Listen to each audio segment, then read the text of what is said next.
Acha, after Shambhavi, how did Hatha Yoga happen?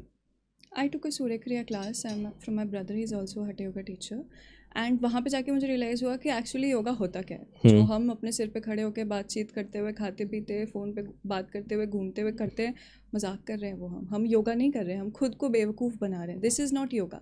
You are fooling yourself, you are actually harming yourself in certain ways. जो actual yoga होता है, अगर आपको कभी experience करना है, आप हठ योगा, ईशा हठ योगा प्रोग्राम में जाके एक्सपीरियंस करिए. Anywhere in the world you will find a hatha yoga teacher and you will see what it does. So मैं उस प्रोग्राम में गई and I attended the Surya Kriya and it touched a certain part of me where I realised कि हाँ यार, ये तो थोड़ा सा ठीक सा लग रहा है. उसने जो जो बोला मैं वो कर रही हूँ, मेरे को प्रॉपरली पता चल रहा है. I can feel the movements, I can feel this, there's a certain precise way of doing it, and that experience opened the possibility for me कि छोटी सी चीज़ में इतना एक्सपीरियंस या इतनी जॉय या ऐसा मिल रहा है, तो हठ योगा टीचर्स ट्रेनिंग में क्या होगा. So that's a little bit of curiosity. You said that बाकी सब मजाक है. I too agree with it. Just help me understand how Hatha Yoga is different from this Instagram yoga that is happening with music. Okay. So Hatha Yoga, as we say, is a kind of moving meditation. तो जैसे मान लीजिए आप किसी meditative state में हैं, क्या आप चाहेंगे कि कोई आके आपको एकदम से छू दे? नहीं.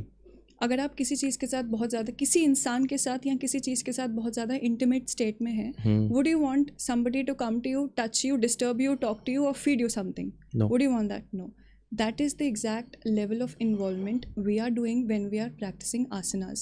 For us, there is no other god than the asanas. जब हम आसना की स्टेट में होते हैं, it's like a meditative, a moving meditative state. और वही हमारा अप्रोच है. When we offer hatha yoga to somebody, it's not like कि we want to cure your backache, we want you to be slim. Of course, that is the side effect of all these things that will happen. लेकिन जो उसकी actual possibility है, हम चाहते हैं आप वो बिल्कुल भी मिस ना करें. That is why hatha yoga is different from other yogas. क्योंकि अगर आप आके क्लास में बैठते हैं, आप देखेंगे there is a certain committed atmosphere which is build in that class. You will see that a certain way things are kept just for you to be in that meditative state on your own naturally. Or there are very very precise things that we make sure ki it happens. Otherwise, whatever you're doing, you can call it exercise, you can call it therapy, you can call it entertainment, but you cannot call it yoga. So I would say अगर योगा ने आपकी back एक cure की है, अगर योगा ने आपको slim किया है, एक तरीके से आपको थोड़ा सा फुर्तीला भी बनाया है, that is fine.